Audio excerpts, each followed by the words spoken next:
Ethan Stone was the top alpha genius, and I, Lucas Hayes, was the crybaby beta. Our worlds couldn't be more different. Until one day when a group of alphas cornered me in an alley, harassing me.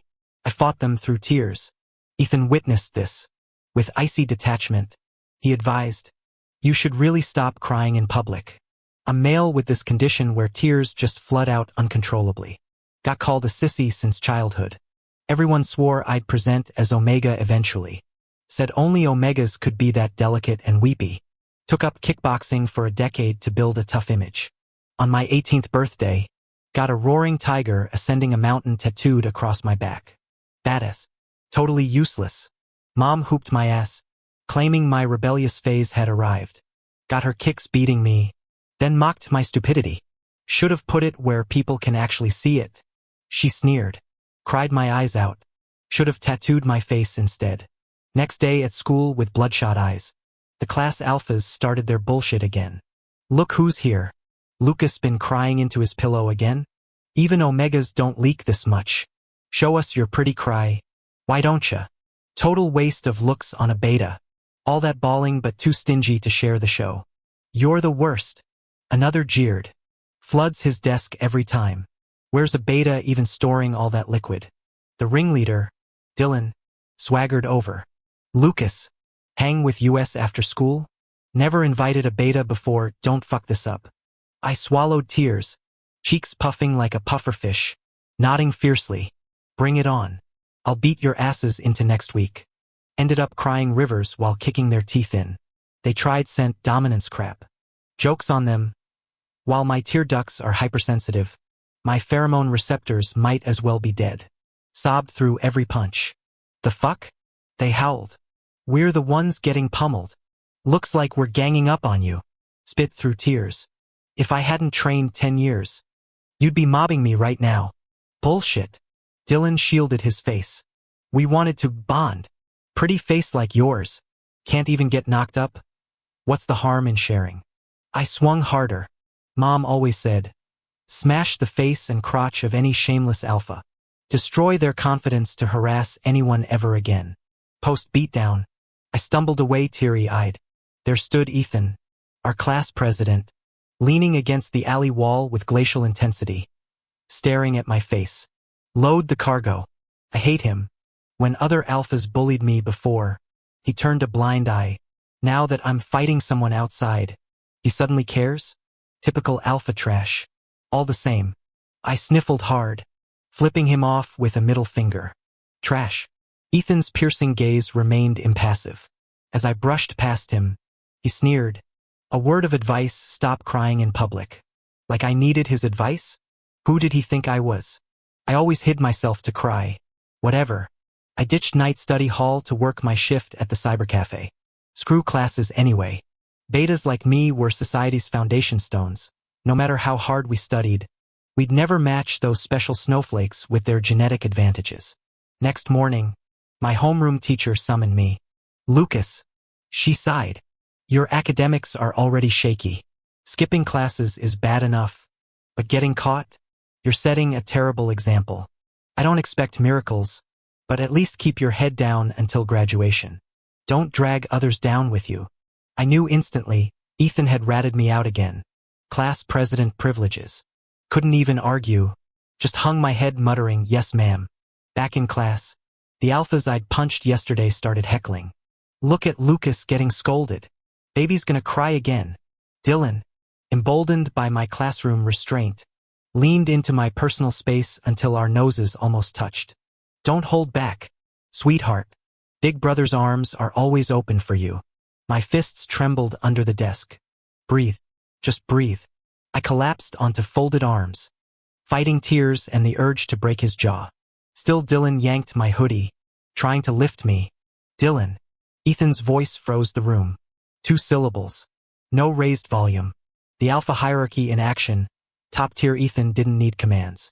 Dylan slunk back to his seat like a scolded pup. That's how it worked. Ethan. Elite alpha. Academic prodigy. Effortless leader. Omegas blushed, bringing him calculus problems. Betas stole glances between textbooks. Even the jealous alphas couldn't deny his genetic lottery win. I didn't cry. Peering through my sleeves, I watched the classroom's worshipful gazes lock onto Ethan. The Hayes family might be society's foundation, but the Stone family? They built the damn cathedral. Some people are destined to be laughed at no matter what they do. Like Ethan. Like me. I averted my gaze, rubbing my face as I tried focusing on the lecture. Understood nothing. My brain's never been wired for academics. The only thing I've ever committed to was mixed martial arts. No matter how hard I studied, I remained below average. Mom never minded, saying she'd be content if I just grew up healthy. Gradually, I stopped caring too. But being tattled on by Ethan and then having him pretend to bail me out with teachers? That stung. I glanced at Ethan leaning against the window, also zoning out. If we're both skipping mental notes, why's he valedictorian while I'm scraping bottom? Frustrated, I bared my teeth at him in frustration. He turned abruptly, crystalline eyes locking onto mine with raised brows. His lips moved soundlessly, like I could read lips when I barely grasped spoken words. Huffing, I faced front, zoning out until the teacher's voice snapped me alert. Ethan, Mrs. Wilkins tapped the whiteboard. Your take on this problem? Even I knew option B was obviously wrong. B. Ethan declared without hesitation. The class tittered as our teacher sighed. Even stars stumble. Pay attention, Mr. Stone. Unfazed, he sat while Mrs. Wilkins' gaze landed on my smirking face. Lucas, care to share your wisdom? I stared at remaining options. A. Progress. She waved me down without follow-up. Smugly, I shot Ethan a victory glance across the aisle. His profile remained angled toward the window, faint smile playing on lips. We were both staring at the same glass pane, yet I suddenly felt his reflection meeting mine. My pulse stuttered as I whipped around, cheeks burning. The classroom air grew stifling. Definitely coming down with something. I quickly went to ask the teacher for leave, claiming I had a heart condition and couldn't breathe properly. The alarm teacher immediately approved it, even unnecessarily asking the class monitor to escort me to the hospital. That jerk was stealing my oxygen. I stormed out of campus fuming, while Ethan casually trailed behind me with his annoyingly long legs. Why choose A? He suddenly asked. Took me a moment to realize what he meant. I smirked triumphantly, because A's obviously the right answer. Jealous I got it right? Ethan closed the distance in 2 strides, tilting his head mockingly. With your pea-sized brain? You guessed, didn't you? Though true, I refused to let him expose me. My eyes burned with humiliation I desperately tried to contain. Ethan watched my face intently, eyes glittering like he was anticipating something. An instinctive chill ran down my spine. If I cried now, he'd get whatever twisted satisfaction he wanted. Maybe worse. I shoved him hard. What are you staring at? Those sculpted fingers theatrically rubbed his chest as he drawled. Watching for heart attack symptoms. The words made my pulse skyrocket. My breathing turned ragged, first shortness of breath, now hyperventilation. Terrified tears spilled over. I genuinely thought I might die. Ethan's cheeks flushed unnaturally. His ice-cold fingers caught my tears, voice dropping husky. Know why I chose B? Because you're an idiot.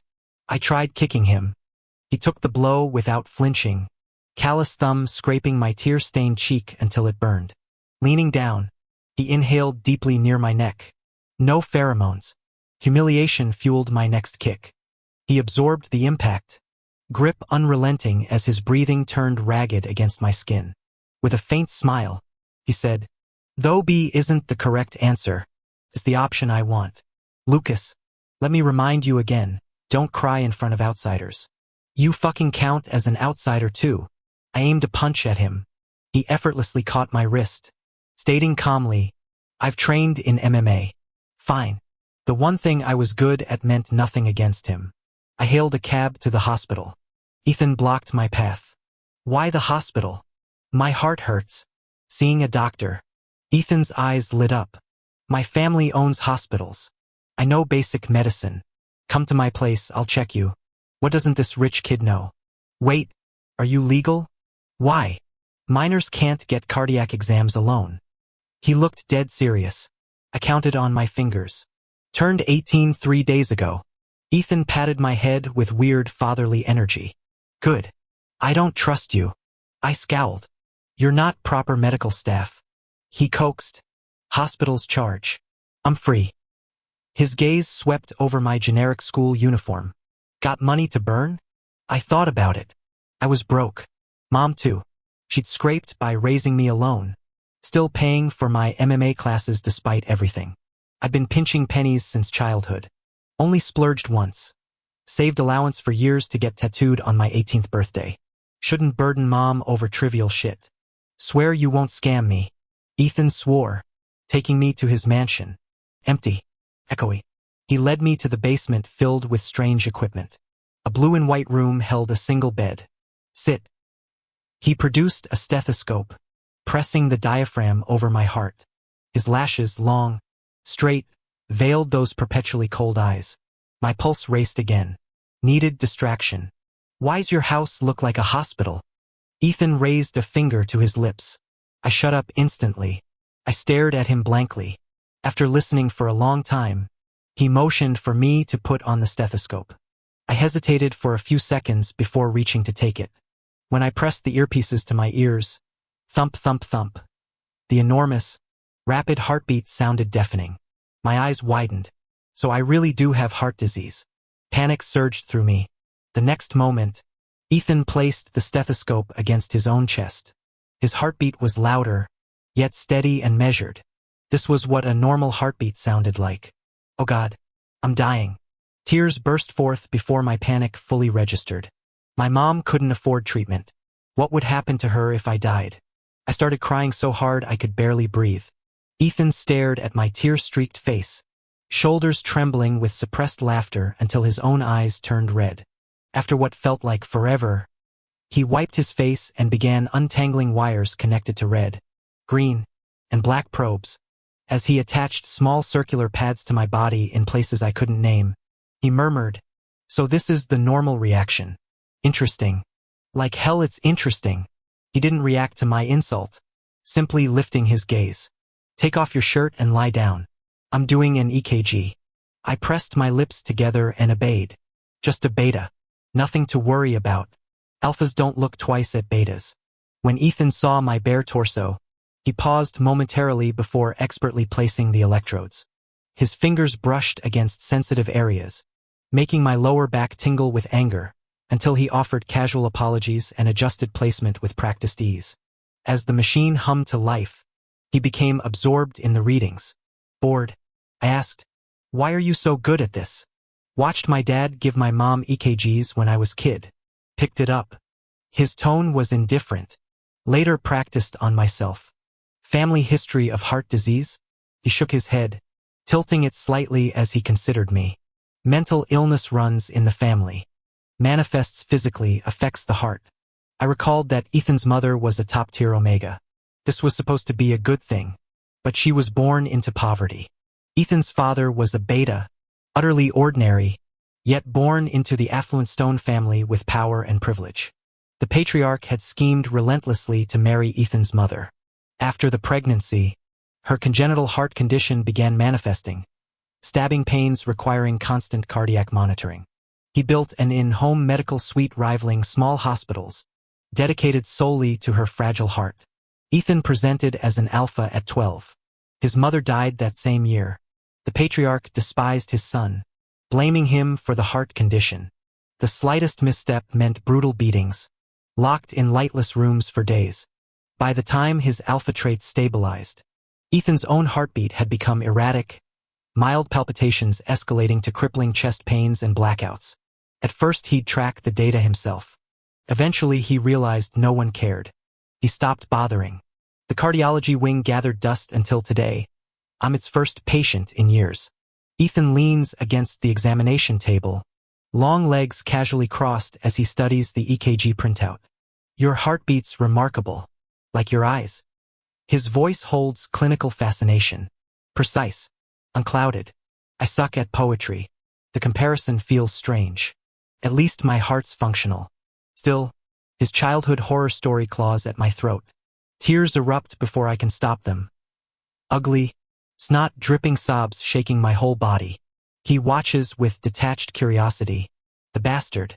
Probably memorizing how grotesque I look crying. I try choking back the tears, but my traitorous body won't obey. Worse, Ethan chooses this moment to remark.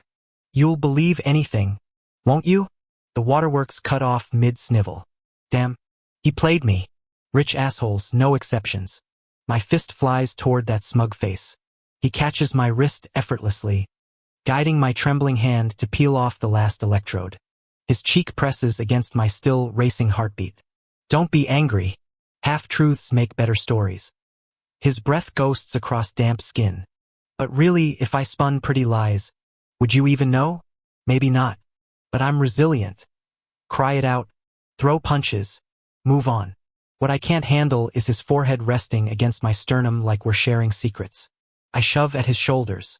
Get off. A damp sensation spread across my chest. For a moment I thought Ethan was crying. My hand stilled as I looked down. Bullshit tears. The bastard was smearing saliva on me. Right over my heart. Weirdo. What are you doing? Ethan paused, lifting those dark eyes to meet mine. After consideration, he answered, disinfecting. Pain relief. My mom did say saliva had healing properties. Who knew spit could be this magical? Even mending broken hearts. Do all alpha secretions work differently from beta ones? Ethan's eyelids lowered briefly before reopening, his gaze turning obsidian dark. Lucas, he said with deliberate weight. You're practically... His throat worked. Walking enticement. The hell I was. I'm upstanding citizen material. Shoving him away, I snapped. Disinfecting my ass. My heart's racing like crazy now. Bet your mouth's venomous. Ethan pinned me against the wall, rising to his full height. A smirk played on his lips. Taste it yourself if you're worried about poison. Next thing I knew, his mouth crashed against mine in chemical warfare. My face burned crimson, lungs forgetting how oxygen worked. Definitely toxic. Since I didn't die instantly, this had to be slow-acting poison. Asshole. When Ethan later guessed my thoughts, his shoulders shook with silent laughter. Yet at school, he maintained that ice prince demeanor. Unlike me, either grinning like an idiot or face-planting on desks during meltdowns. So unfair he got to be cool while I embarrassed myself daily. 2 weeks before senior year seating reshuffle, Ethan visited the faculty office. Our homeroom teacher announced emergency academic pairings. Top student with bottom performer, second ranked with second to last, etc. Most honor roll kids protested about disrupted study routines. But seeing the valedictorian accept it calmly, the complaints died. When choosing seats first, Ethan still picked the window spot. Hauling my stuff over, I joked, window seats rule, throne of classroom royalty. Ethan simply watched me. Then it hit me he was the reigning monarch here. King of academic rankings. Me? The court jester scraping the bottom. I don't even know what I was so happy about.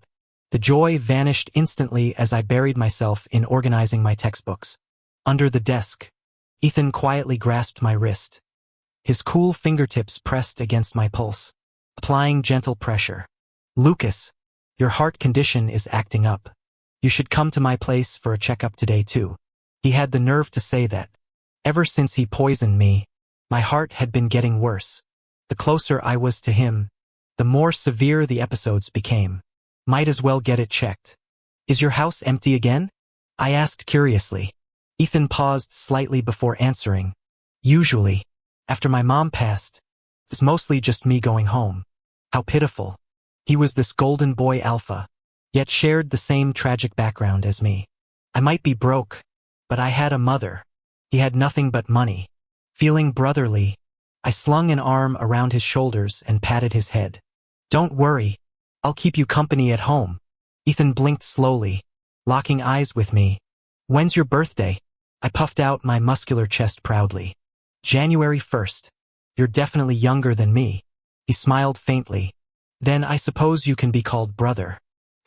Now I had an awesome alpha younger brother. I accompanied him home, and he examined my heart. After each checkup, he'd disinfect me. Felt so good I never thought to refuse. Gradually, the disinfection expanded from localized areas to full body treatment. I was shocked. Do I have poison all over my body? Ethan covered my eyes, his voice husky. Don't look at me. Lucas. Only this part. It's too pure. I want to keep looking, but it scares me to. I didn't understand. If it was so pure, why was it scary? Did he hate me? My heart ached. Tears welled up behind his shielding hands. He liked seeing me cry, so I'd just cry then. True enough. Ethan released me and stared blankly. Why tears? Does it hurt? He kissed my eyelids, catching the moisture on his lips. A bit salty, I said, feeling happy again. I must not only have heart disease but also be mentally unstable, switching between tears and laughter so abruptly. This was serious. I scrambled off the hospital bed, hastily dressing to escape. Ethan seemed to enjoy watching me panic, observing my frantic movements in silence. When I reached the main entrance, I collided with a man, a handsome middle-aged man with graying temples. His brooding eyes looked down at me sitting on the floor before shifting to Ethan who'd followed. His lips twisted into a counterfeit smile laced with shadows. Ethan, you're truly my flesh and blood. Only in this aspect do we share resemblance. He crouched, gripping my chin with clinical detachment. A beta? His empty eyes showed no inflection. What then? Should Ethan repeat his mother's tragedy? Impossible. Alphas and omegas can't resist their primal pull. You'll be discarded. Confused, I fled. Ethan skipped school the next day. When he returned on the third day, he flinched from my touch. My combat reflexes took over before realizing I'd lifted his shirt. Crisscrossing his back were whip scars, some faded silvery lines from long ago, others fresh crimson welts. Rage burned hotter in me than his nonchalance. Who did this? My father. He answered flatly, adjusting his clothes. What kind of parent? I sputtered. Aren't you supposed to be some supreme alpha? Can't you fight back? Ethan's humorless smile didn't reach his eyes. Silly thing. You wouldn't understand. He kept calling me stupid yet expected compliance. Though furious, I still followed when he asked me to his home. This time, Ethan prepared disinfectant and a thick syringe. The injection site looked wrong. I tried refusing. Ethan gazed at me with pleading eyes, his lips brushing against mine in tender kisses. Don't be scared, Lucas. This won't get you pregnant. How strange. He possessed some magical quality that made me unable to refuse him whenever he did this. My arms ached from hours of 4 drips. I fell asleep in the cardiology room only to wake with a silver chain around my ankle. Ethan was gone. After examining the lock for several minutes, I spotted the key right there on the nearby table. That dummy forgot to take it after our little game. I freed myself and went searching. The aroma of grilled cheese led me to the kitchen where Ethan stood flipping sandwiches. Why didn't you wait for me to come get you? He asked without turning. Because I'm free to go wherever I want, I declared, plopping onto a stool. Ethan's shoulders shook with silent laughter as he turned off the stove. You're such a contradiction, foolish yet clever enough to leave me speechless. He slid the golden brown sandwich toward me. Not curious about the chain? We were playing hide the key, right? I mumbled through a mouthful of melted cheddar. Ethan covered his face, shoulders trembling with mirth. If you say so. Later, as we lay in his bed illuminated by star-shaped nightlights, I felt his warm breath against my neck. That chain belonged to my mother. She never found the key. His mother must have been even dumber than him.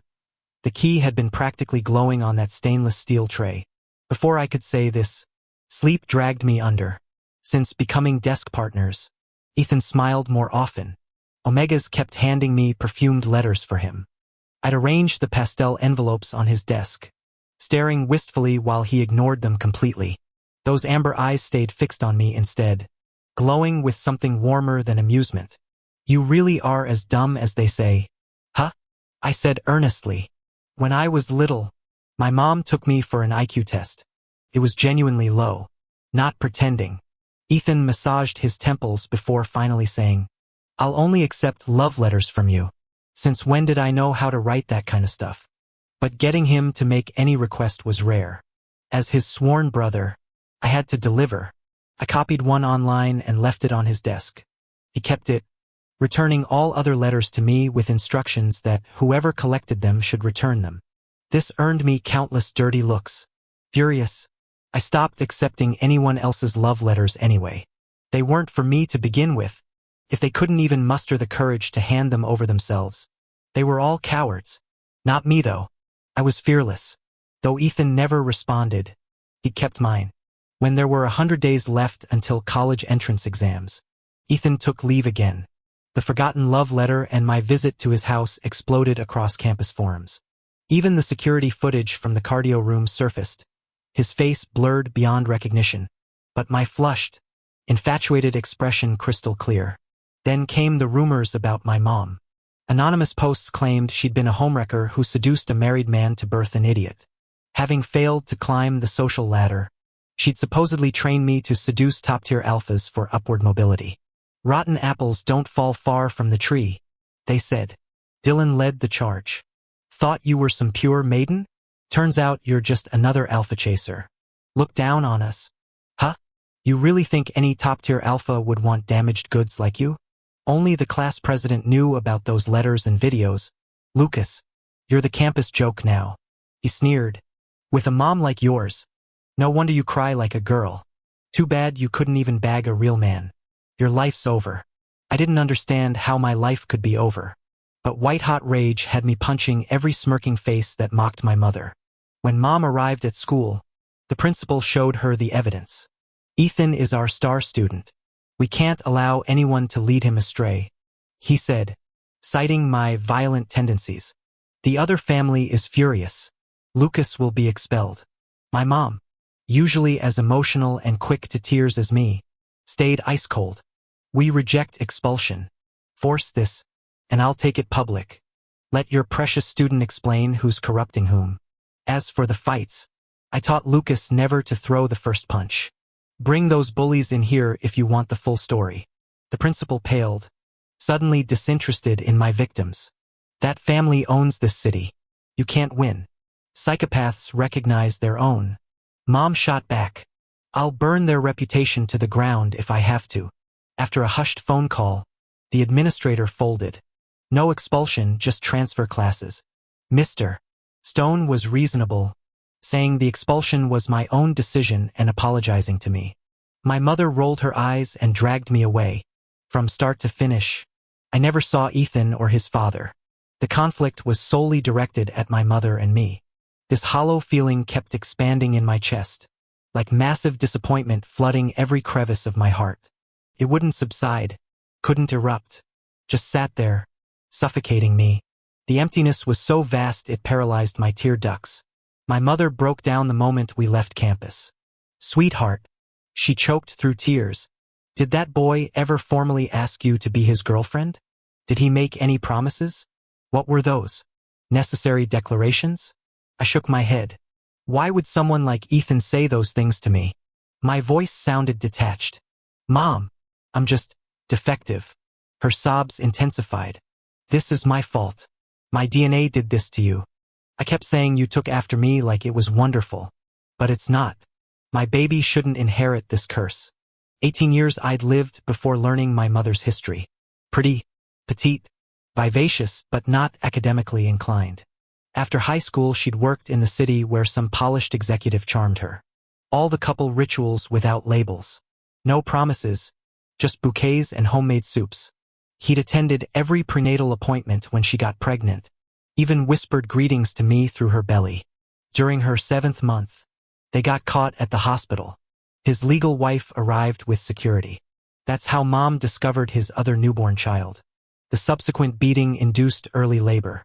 When she woke from emergency delivery, the hospital room was empty. My biological father was some spineless alpha who'd married into wealth. He'd scurried back to his family, claiming my beta mother had seduced him. Why else would superior genes stoop to ordinary stock? Mom told me she'd laughed until tears came that day. She raised me through every hardship without ever warning me how cruel the world could be. Now the illusion had shattered. Tears welled up in Mom's eyes as she looked at me and said, "Sweetheart, I don't care what others think of me, but I never wanted you to feel ashamed. Your mother wasn't the other woman. I was just young and foolish back then. I never meant to break up a family. And you were deceived too. There's no shame in that. Please don't blame yourself. Okay. My mother had been younger than I am now when she gave birth to me. Barely 20, naive and clumsy. I stayed silent for a moment before awkwardly patting her shoulder. It's okay, Mom.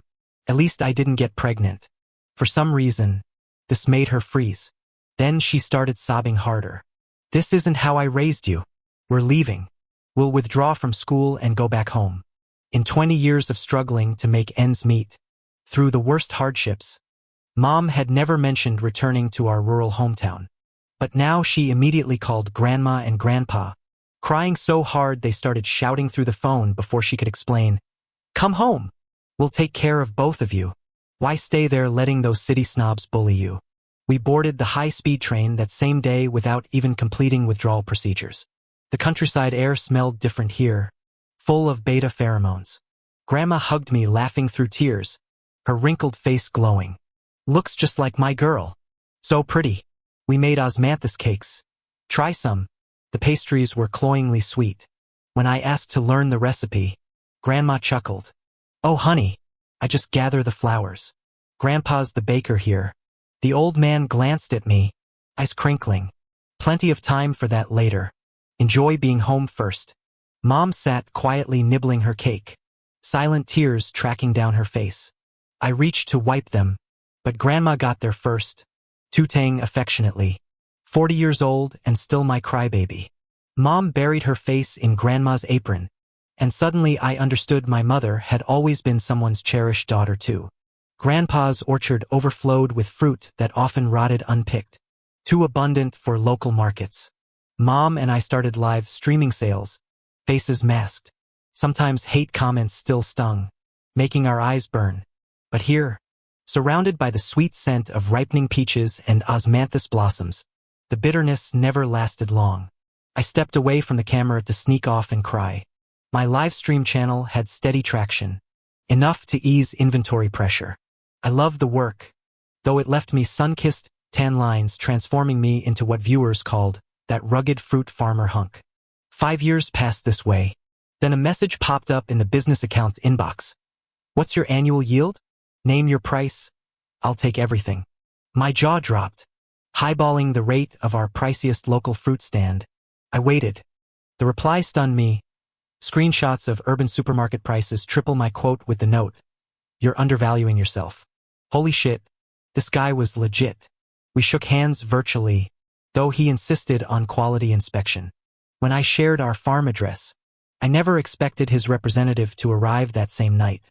Grandma answered, then immediately slammed the door. "Some red-eyed skeletons out there," she hissed. We resumed munching sunflower seeds until pounding resumed. "Stay back," I warned the family, channeling bravado I didn't feel. Throwing open the door, I barked, "Beat it before I—" The words died. Grandma hadn't exaggerated. The wraith before me resembled Ethan if he'd been stretched through hell. My childhood friend turned betrayer stood gaunt, trembling violently when I recoiled. "Lucas." His cracked whisper gutted me. "It's me. Let me expel." Mom body-checked past me, door slamming against his plea. "Please. I can't breathe without." Through the wood, his voice leaked like poison gas. "Remember my family secrets?" I wasn't lying. "Lucas." Every word was. The rest dissolved into wet coughing. My palms sweat where they'd once clasped his during midnight confessions. The boy who'd sworn we'd run this farm together now sounded like he hadn't eaten since vanishing after graduation. It's true, but there's more. Ethan's mother was a rare premium omega born into poverty. She nearly fell victim to a group of malicious alphas before being rescued by Ethan's father. A beta born into a family of alphas who'd endured his own childhood hardships, warping him into someone dark and twisted. He believed omegas should be kept confined, claiming they'd either seduce others or get assaulted by alphas otherwise. He imprisoned Ethan's mother at home, forbidding any alpha contact even during her heat cycles. Yet, from the moment of secondary gender differentiation, omegas and alphas remain biologically bound to each other. Without physical union, even pheromone comfort becomes essential. Ethan's father deliberately aggravated her heart condition by forcing her to endure heats without alpha, infused suppressants, violently imposing himself instead. Her omega physiology malfunctioned. Her mental state deteriorated catastrophically. Pregnancy amplified her instability. She desperately needed her child's father's pheromonic comfort, but her beta husband couldn't provide it. This cruel paradox made Ethan's father suspect infidelity, despite his wife being perpetually locked away. The false accusations worsened her cardiac arrhythmia, requiring constant monitoring. Only after Ethan's birth confirmed paternity did the paranoid accusations lessen. But the heart damage proved irreversible. For Ethan's sake, she endured monthly torturous heats, swallowing fistfuls of medications until she became skeletal. When 12-year-old Ethan presented as alpha, his fledgling pheromone control failed. Like moths to flame, his mother's decades, suppressed biological needs erupted. She clawed at hospital window bars, begging her terrified son for pheromones until security intervened. Regaining sanity to see Ethan's whip, lashed back from paternal punishment, triggered her fatal heart attack. Her dying breath carried endless apologies. Ethan's father descended into madness thereafter, alternating between neglect and locking the boy in dark closets for days, whipping him while claiming noble alphas shouldn't fear darkness or hunger. Ethan initially screamed for mercy, then grew numb as a doll. Yet night terrors and nyctophobia never left him. He once confessed envying my ability to cry and fight back reactions his trauma erased. Though society covets prime alphas like him, the mother who loved him lies dead. The father who should cherish him breeds only revulsion. When Ethan finally thought he'd found his treasure, his jealous father orchestrated everything, locking him away to wage psychological warfare through twisted bets. "I'll see if I leave Ethan," I said, testing whether Ethan would imprison me like his father did. Ethan replied quietly, "He's free. I never wanted to cage him. I'm not you." His father snapped. The whipping came, fiercer than ever, so brutal it sent Ethan to the hospital unconscious. He couldn't refute the rumors or explain in time.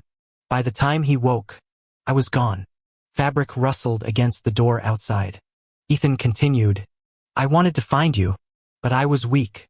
My father, a beta, clawed his way to power by destroying his siblings.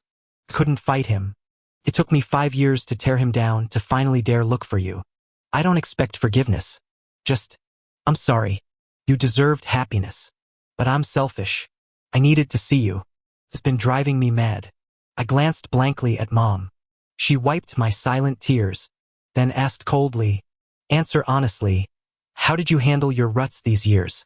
Ethan paused. "I had them tie me up. Ignore me. Then why didn't you just tell Lucas you wanted to be together?" "I didn't know how," he murmured. "I'd never seen real love. I thought, if I asked for a love letter and he wrote it, that meant we were lovers. My fault. I assumed too much. Will you marry him? Have kids?" "We'll marry. If Lucas wants children, we'll adopt." Mom looked up at me. "Sweetheart, anything else to ask?" I pressed against the door. "Ethan, why'd you report me to the teacher for skipping class to game? She lectured me for hours." He froze. "I didn't. If I'd snitched, I'd have told them you got into fights. That's worse. I wouldn't have stood there watching you brawl." "Oh, right." Ethan gritted his teeth. "It was Dylan. His crew got beaten by you but were too scared to admit why, so they snitched about the gaming." My cheeks burned. "Sorry. I always blamed you." His voice softened. "I deserved it. My fault you thought that." I whispered.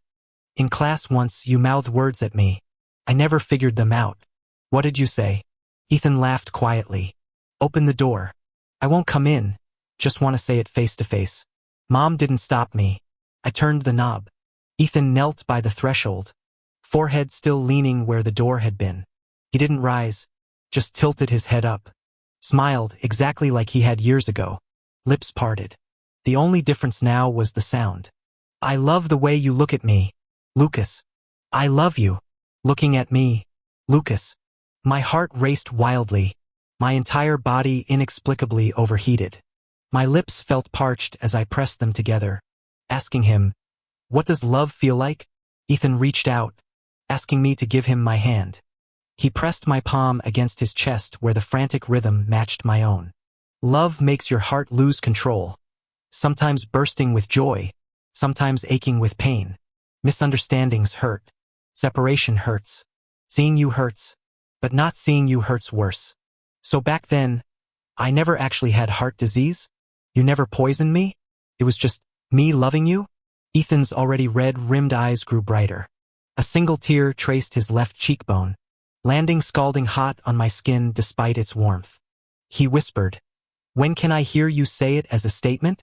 Then hurriedly added, "Not that I'm rushing you. I just—" His voice broke. "Want to hear it once." I suddenly turned to lock eyes with my mother, grinning. "Mom, I just realized I never actually told him, 'I love you,' or 'let's be together,' before either. Am I a liar too?" Mom shook her head through teary laughter. "Neither of you are liars. Just fools." She waved us off. "Take this outside. We're too old for this melodrama." My grandparents were already sobbing in each other's arms nearby. So adorable. Kneeling, I cradled Ethan's face, patting his back. "Shoo, no more tears. Ethan, I love you too." He froze mid-sob, lifting his head from my shoulder. "Did you comfort me like this before?" "I don't remember." I chuckled. "Of course you don't, you were asleep, having nightmares, crying so pitifully. But I didn't say it like this back then." My voice softened. I whispered, "Don't cry, Ethan. I'm right here with you." Ethan's eyes widened, twin tears slipping free as his lips trembled soundlessly. Mom suddenly kicked my shoe. "Take your soap opera outside." Humph. Cutting ties with Mom for 10 minutes. The moment we stepped out, Ethan clung to me like ivy, all bones poking against me. "You've gotten so thin. Not handsome anymore." His distress was palpable. "If I'm not handsome, you'll stop loving me?"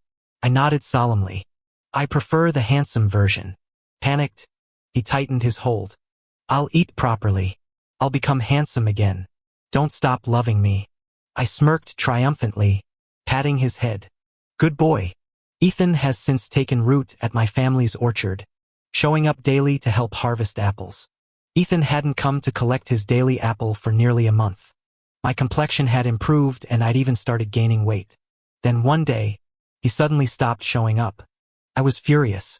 That bastard couldn't even bother pretending anymore.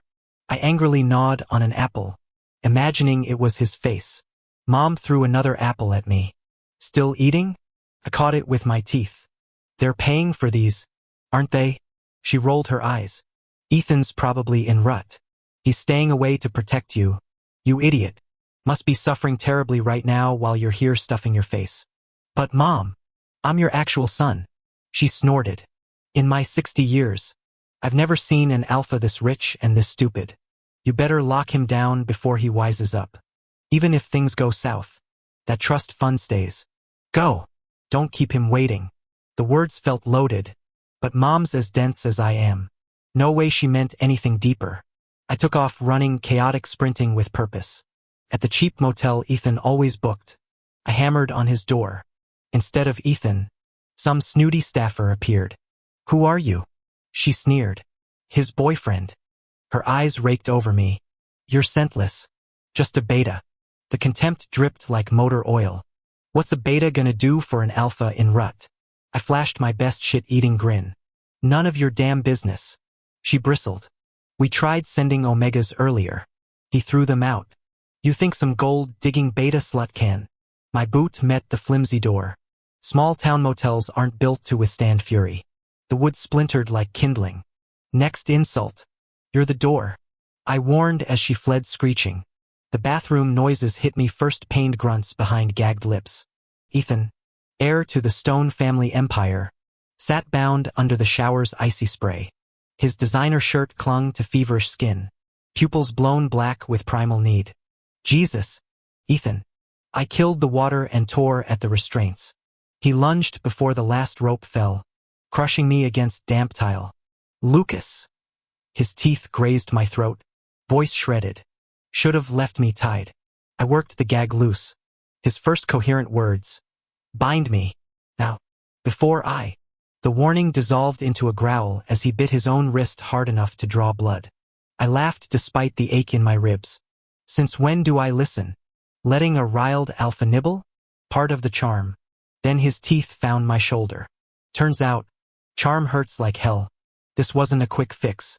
The fierce tiger tattoo on my back, once roaring up a mountain, had been gnawed into a whimpering kitten by whatever drugs Ethan pumped into me. When the hotel staff stormed upstairs to confront me about the shattered door, they froze at the sight. The server girl ignored my pleading eyes, signaled her team to retreat, and locked the bathroom door behind them. Since you kicked down the main door, Lucas, she chirped through the wood, I'm sure you'll manage this flimsy bathroom door too. Go for it. I believe in you, bitch. Mom was right, the world's full of wolves. Yesterday's hero becomes today's trapped rat. I couldn't bust through that damn door if my life depended on it. 24 hours later, when Ethan finally sobered up, he scrubbed me clean like a remorseful groom, kicked open the bathroom door like it was tissue paper, and carried me to bed. Rest, he murmured, brushing flour dust from his hair before heading out to forage for food. I stared at the repaired bedroom door. My face burned nuclear red. I hate people with no sense of boundaries. Who fixes a goddamn door at a time like this? When Ethan returned with sandwiches, I pretended to sleep. He nudged a bite against my lips. I'm not paralyzed. I grumbled. I know. His smile crinkled the flour smudges beneath his eyes. You'll need your strength later. I wanted to bolt. Couldn't. The bastard played dirty, dropping his gaze like a kicked puppy, offering me rope with trembling hands. If you leave, he rasped, at least tie me up first, so I don't chase you. Ever obedient, I bound Ethan to the bedpost, gag included. Didn't leave. Walking out now would make me the villain who abandons his mess. I loomed over him with a wicked grin. This time, I vowed, tracing the rope burns on his wrists. I'll reclaim what's rightfully mine. Amber eyes laughed up at me as I fumbled through my grand takeover. Let's be real. I'm all bark. Crying through half of it, cursing through the rest. Betas weren't built for this marathon shit. Worst part? When I offered my apartment keys afterward, Ethan had the audacity to decline. Lucas. He sighed, eyeing the hotel bed's salt-stained sheets. It's not that I don't want to live together. His callous thumb brushed my damp cheek. But your walls are paper thin. And frankly, I'm tired of doing laundry. We never invited any betas. Don't push your luck. Ethan snapped. I swallowed my retort. Following him downtown, we obtained our marriage license. My family and numerous business associates witnessed our lavish wedding ceremony. We purchased a soundproof townhouse with automated linen service, picture perfect on paper. Yet perfection proved exhausting, more draining than my underground fighting days. I gained new respect for Omegas enduring this circus regularly. At elite social gatherings, wide-eyed Omegas would corner me. How did you bag Ethan? They'd squeal. I didn't. He showed up at my door. I deadpan. Their scandalized giggles turned invasive. Spill the beans. What's he like during, Fed up? I'd rant about sleepless nights and wrecked furniture. Their confused frowns spoke volumes. That's it? One finally blurted. He hasn't devoured you yet? Alphas turn feral during rut, especially premium grades like him. Another chimed in. Lucas. Only Omega physiology can handle rutting alphas. If he's restraining himself despite biological imperative. Ugh, you're living some tragic romance novel. They swooned. True love conquering primal urges. Bullshit. Where's my medal for endurance? My martyrdom needed no audience anyway. Let Ethan hear my grievances firsthand later. The man owed me at least that much.